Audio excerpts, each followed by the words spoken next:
मेरी शादी को अभी 10 दिन हुए थे। अच्छा घर और अच्छा पति मिला है, राजीव नाम है उनका। उनके पिता के ये 2 भाई है, छोटे भाई की अभी पढ़ाई चल रही है। इनकी अच्छी सी एक दुकान है जिसे पापा जी और मम्मी जी संभालते हैं।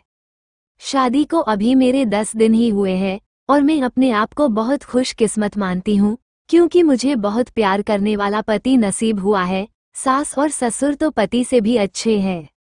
अभी अभी शादी हुई तो ज्यादातर घर पर ही रहते हैं। दुकान अभी पापा और मम्मी संभाल रहे हैं। शादी को अब 1 महीना हो गया था। इनका अभी भी दुकान पर जाना वैसा शुरू नहीं हुआ। कुछ देर के लिए जाते और फिर वापस आ जाते।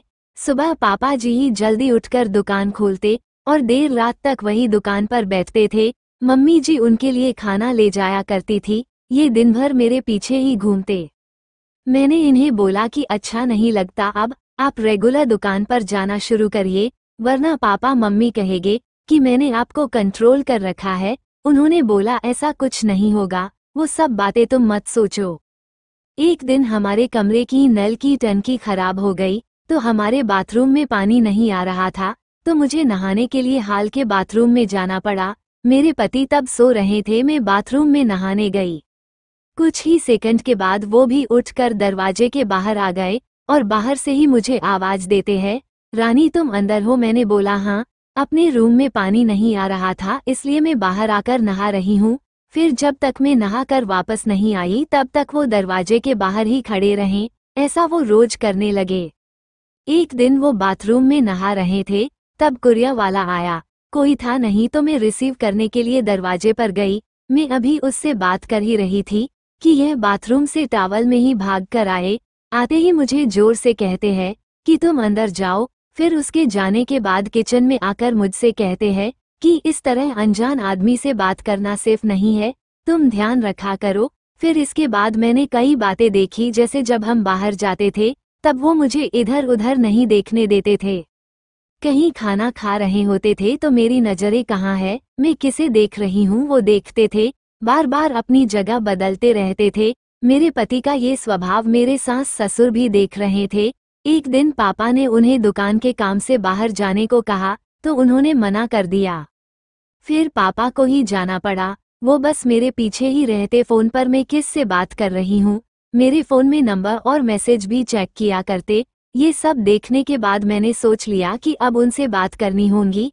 इसलिए फिर एक रात मैंने उनसे कहा कि आपको मैं कैसी लगती हूँ? वो बोले बहुत अच्छी। मैंने कहा आप मुझ पर विश्वास करते हैं? वो बोले क्यों, क्या हुआ? मैंने कहा कि आप जो ये सब कर रहे हैं ये ठीक नहीं लग रहा है। मैं चाहती थी कि मुझे बहुत प्यार करने वाला पति मिले। आप बिल्कुल वैसे ही हो जैसा मैंने सोचा था, लेकिन आप मुझ पर बहुत ज्यादा शक करते हैं। क्या आपको लगता है मैं आपका भरोसा तोड़ूंगी? वो बोले नहीं, ऐसा नहीं है।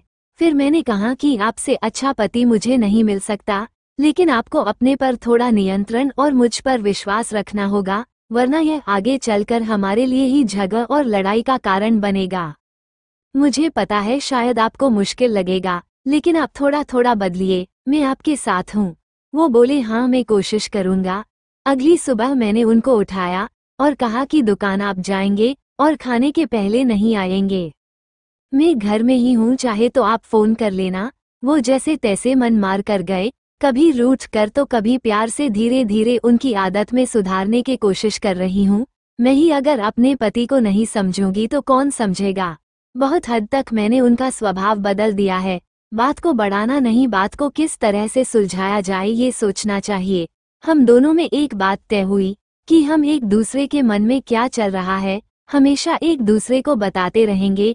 बात नहीं करना, अपनी बात मन में ही रखना ही किसी समस्या को जन्म देता है।